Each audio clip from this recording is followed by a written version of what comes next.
ఎంతో ప్రతిష్టాత్మకంగా టీడీపీ అధినాయకత్వం నిర్వహించిన ఎమ్మెల్యేల ఎంపీల విస్తృత స్థాయి సమావేశానికి ఏకంగా 15 మంది డుమ్మా కొట్టారు. వారి మీద చంద్రబాబు తీవ్ర ఆగ్రహం వ్యక్తం చేసిన సంగతి విదితమే. అయితే ఆ 15 మందిలో చంద్రబాబు బావమరిది వియ్యంకుడు అయిన హిందూపురం ఎమ్మెల్యే నందమూరి బాలకృష్ణ సైతం ఉండడం టీడీపీ వర్గాల్లో చర్చనీయాంశమైంది. వీరందరి సంగతి పక్కన పెడితే గత కొంతకాలంగా బాలయ్య పార్టీ కార్యక్రమాలకు దూరంగా ఉంటున్నారన్న ప్రచారం సాగుతోంది. ఆయన కడపలో నిర్వహించిన మహానాడుకు హాజరు కాలేదు. అంతేకాదు వెలగపూడిలో నిర్వహించిన సుపరిపాలనలో తొలి అడుగు కార్యక్రమానికి కూడా హాజరు కాలేదని అంటున్నారు. ఇప్పుడు చూస్తే పార్టీ అత్యంత కీలకంగా భావిస్తోన్న విస్తృత స్థాయి కార్యక్రమాలకు కూడా హాజరు కాలేదని అంటున్నారు. మరి బాలయ్య ఎందుకు ఇలా చేస్తున్నారు? నిజంగా ఆయనకి ఇదే సమయంలో పనులు ఉండి రావడం లేదా అన్న చర్చ సాగుతోంది. మహానాడు సమయంలో ఆయన సినిమా షూటింగ్లో ఉన్నారు. అనుకున్న మిగిలిన కార్యక్రమాలకు రాకపోవడం పట్ల అయితే చర్చ సాగుతోంది.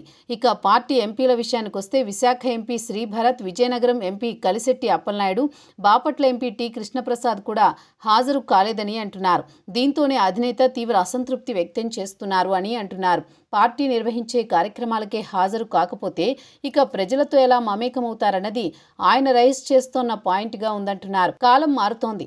అందువల్ల ఎమ్మెల్యేల తీరు కూడా మారాలని, వారే నియోజకవర్గంలో గతంలో కంటే ఎక్కువగా తిరగాల్సి ఉందని బాబు అంటున్నారు. ప్రజలు కూడా అన్ని గమనిస్తున్నారు అన్నది గుర్తుంచుకోవాలని బాబు అంటున్నారు. ప్రజలలో లేని వారికి విజయాలు సైతం దక్కవని ఆయన పరోక్షంగా హెచ్చరికలు జారీ చేస్తున్నారు. ఇక ఎంపీలు కానీ ఎమ్మెల్యేలు కానీ తమకు వ్యక్తిగతంగా ఏమైనా ఇబ్బందులుంటే పార్టీ వేదికల మీద బయట మాట్లాడడం కంటే తనతోనే నేరుగా మాట్లాడాలి. వారికి తగిన సమయం ఇస్తామని అంటున్నారు.